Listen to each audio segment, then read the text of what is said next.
Muito bem, estamos de volta aqui com a nutricionista clínica Alice Cunha.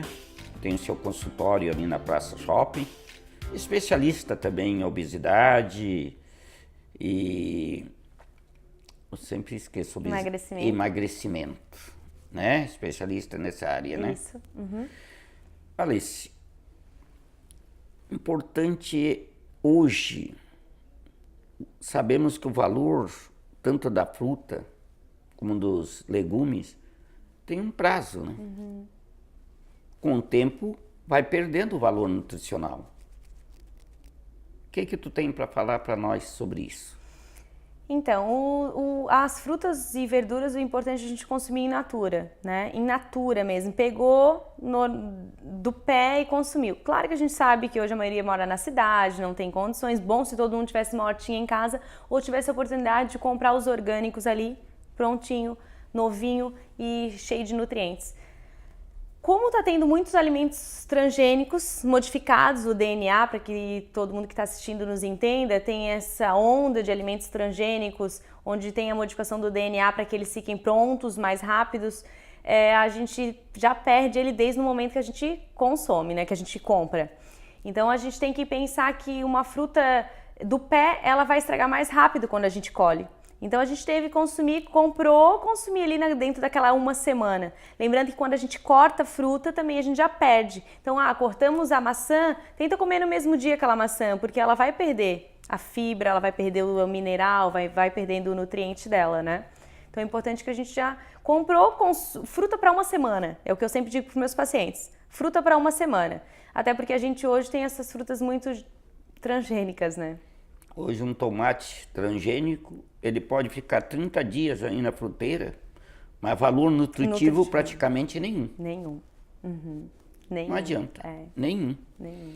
E hoje, eu tenho uma preocupação muito grande, eu creio que você também, com os transgênicos. Eu não sei o que será do homem do futuro. Não sei. Uhum. Porque hoje nós sabemos, tantas intolerâncias ao glúten. Nós sabemos que o trigo foi modificado, que a proteína do trigo foi modificada. O intestino já não recebe bem, a mucosa do intestino nós já não aceita aquilo bem com muito carinho. Como antigamente recebiam a farinha de milho, farinha de trigo, mas tudo está modificado. Tudo está modificado. O que será do homem do futuro? Você já imaginasse nisso? Então, a minha preocupação, eu sempre penso, o que serão essas crianças, né? Que já não têm um hábito alimentar muito adequado e ainda quando chegam no futuro, já pegam alimentos todos modificados, né? Eu acredito, e muitos estudos já vêm demonstrando, o quanto essa alteração dos alimentos vem trazendo doenças pra gente. São as doenças que estão aparecendo, as doenças do futuro que eles nos chamam, né? Então, tem tudo isso que a gente tem que tomar cuidado. A questão do alimento modificado, o DNA modificado, a gente consegue observar bem nas frutas, né? A gente não existe mais o tempo da fruta, que antigamente a gente tinha um tempo certo para comer melancia, um tempo certo para comer a manga, não. Hoje em dia a gente tem fruta e qualquer fruta o ano inteiro.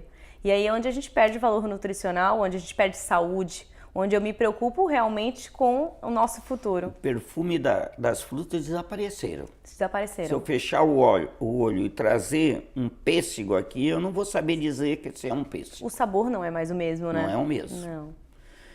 Alice, vamos entrar num outro assunto que eu vejo. Sabe que a mídia faz o produto, tudo, né? Eu vejo a venda assim, né, à disposição de todos. São esses produtos hipercalóricos, hiperproteicos. Qual é a tua opinião sobre isso? Então, a gente tem que lembrar que o suplemento, né, que é onde entra todos esses alimentos que o doutor questionou, os suplementos, eles são um complemento alimentar individualizado para cada paciente. Então, a gente tem que lembrar que não é porque eu li num blog, ou porque o meu vizinho consome, ou porque o educador físico disse para o meu irmão consumir, eu também vou consumir. Para cada hábito, para cada pessoa, para cada patologia, para cada objetivo, existe um tipo de suplemento. E para cada alimentação. Então, a gente tem que lembrar que o suplemento não substitui o alimento, ele é um suplemento, ele é um complemento alimentar. Lembrando que a quantidade em excesso vai prejudicar rim, vai prejudicar pâncreas, a gente tem esses problemas, porque tudo tem uma dosagem, a gente tem uma quantidade exata de proteína a ser consumida, o paciente me procurou com uma hipertensão, quer ganhar massa muscular, a gente tem que avaliar a quantidade que ele está consumindo de proteína, a quantidade de líquido que ele está tomando para poder excretar no rim e quantidade que a gente tem dessa proteína industrializada, né? Que a gente tem. Vai fazer um efeito? Vai fazer um efeito, mas a gente tem que também pensar na consequência do excesso desse suplemento alimentar, né? Por isso que a gente tem que saber quanto tomar, a quantidade que tomar e quando parar também.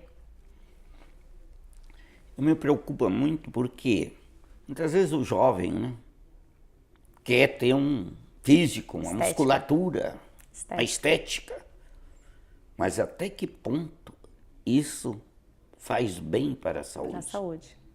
Porque ganhar massa muscular é importante, mas dentro de um plano saudável. De um saudável. Uhum. Né? Tu concorda com isso? Sim, concordo. O que a gente tem que frisar muito isso, tem a individualidade, tem a patologia que está sendo muito prejudicada, né? As pessoas estão tomando sem saber se poderia tomar. O excesso está trazendo outras doenças associadas. Então, mesmo o whey, assim, a gente tem que lembrar, o whey foi feito, a gente prescreve até para idoso com osteoporose, mas foi prescrito por alguma coisa numa quantidade correta. Vai ser prescrito por um atleta? Vai. Então, qual é a quantidade desse atleta? Qual é a idade dele? Quanto ele pode consumir? Ou vai ser consumido só por um desportista que vai lá 2, 3 vezes por semana e treina, né? As pessoas não estão tendo essa análise. E aí, doutora, é onde chega o que a gente está falando desde o começo, onde a pessoa acha que eu vou tomar um whey e não vou comer nenhum alimento fonte de proteína. Não, tem que comer o alimento fonte de proteína e só complementar com proteína para poder ter a saúde, né? Pois é, esse aí que é o equilíbrio do nosso organismo. Porque os nossos órgãos são órgãos vivos, ativos, e eles precisam o balanceamento correto. Uhum. Se ele tem um aporte excessivo de proteína, lógico que vamos ter, na função metabólica final, uma sobrecarga a nível do proteica. Uhum. Sim, com certeza. E isso pode gerar problema sério para o futuro do paciente, inclusive levando uma provável insuficiência renal. E o mais engraçado é que as pessoas, quando chegam a ter, e tem, sim, já foi provado, eles nunca lembram que foi daquele plano alimentar, né? Nunca lembram, não, mas foi daquele plano alimentar que eu suplementei errado, ou que alguém me passou, que eu peguei num blog, né? E assim vai. Eu sempre falo que nutrição deve ser muito legal, porque o que tem de blog aí prescrevendo... Pois é. E outras, nós temos que aprender que nem tudo que está ali vai para a mídia, que aparece enfocado, é milagre. Cuidado.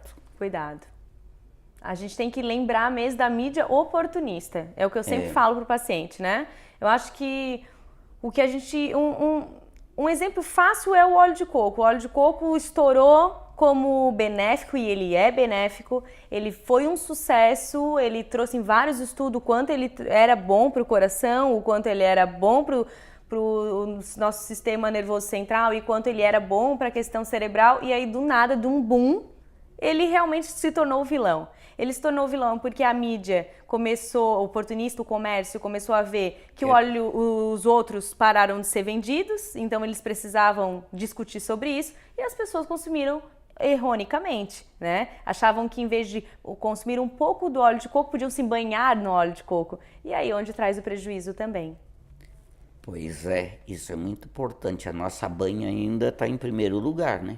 Eu ainda... É engraçado porque eu ainda digo sempre, a banha de porco, ele tem a sua questão calórica, tem essa questão que é prejudicial ao coração, sim, na quantidade exagerada como qualquer alimento. Fora isso, ainda vai na banha de porco, se souber consumir a quantidade. Ainda está no pódio, em primeiro lugar. Ainda tá.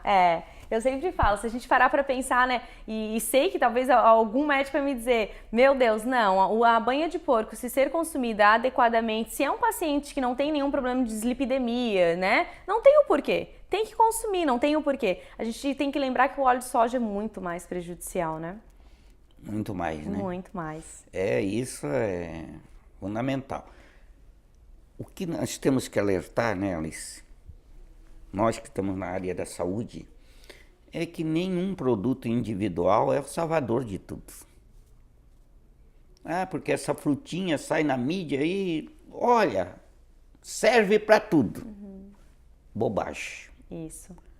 Tudo serve um pouquinho para cada coisa. Para cada coisa. Tu não acha? Sim, a gente tem que lembrar que tudo é equilibrado. Para isso se chama alimentação equilibrada. A gente precisa de todos os nutrientes para a composição do nosso corpo e do metabolismo, né, doutor Mário?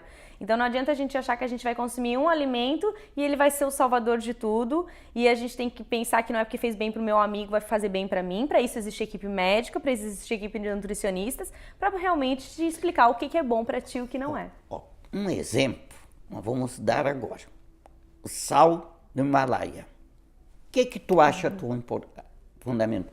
Foi aquele pô. Botou na televisão, no dia seguinte não tinha nem sal para vender mais. Sim, acabou tudo. Acabou tudo. O que tu acha disso? Então, é a mesma história do óleo de coco. Ele é um alimento bom, ele realmente é melhor do que o nosso sódio de mesa, o nosso sal de mesa.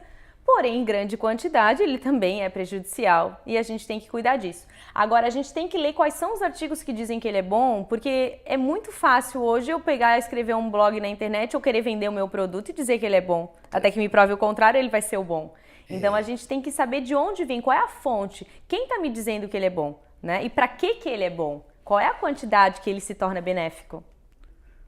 O ovo já foi martirizado, crucificado, mas o ovo é um grande alimento. O ovo é o grande alimento. O ovo, depois do leite materno, é o alimento mais completo de nutriente. Ele realmente, depois do leite materno, que igual o leite materno não tem, né? A gente já estava falando sobre isso antes. Então, depois do leite materno é o alimento mais completo. O ovo é importante para qualquer idade, né? Qualquer idade. Criança, idoso, gestante. Tudo. Lembrando que a gema do ovo não é o vilão, como falavam antigamente. Dentro da gema de ovo a gente tem a colina, que é importante para o cérebro. Eles tiravam a gema e jogavam fora. Tiravam a gema e jogavam fora, que é a fonte de colina responsável pela formação do sistema nervoso central e do sistema neurológico. E é o único alimento que tem a dosagem maior de colina. E as pessoas não sabiam, jogavam fora. Qual é a melhor forma de comer um ovo? O ovo cozido ou pochê ou mexido. A gente tem que lembrar de não fritar ele. Se for para comer, tô com vontade de comer ovo frito, então faz ele ali na frigideira antiaderente, né? Isso. Coloca um pouquinho até de óleo de coco se quiser, ou só água. Ele vai fazer o mesmo efeito. E um idoso, por exemplo, uma pessoa que está acima de 60, tem 70, 80 anos, tu acha que pode comer quantos ovos por dia, assim? Pode consumir, se ele não tiver nenhuma restrição, que é bem difícil que o ovo vá ter alguma restrição, mas pode consumir 3 ovos por dia tranquilamente. Tranquilamente. Viu? Que dica importante? Sim. Estamos aqui, a lista está aqui. É um alimento bem completo. Isso. Bem, vamos fazer mais um intervalo e já voltamos já com outro assunto importante já. Vamos falar sobre a hipertensão, alimentação na hipertensão e na obesidade, tá?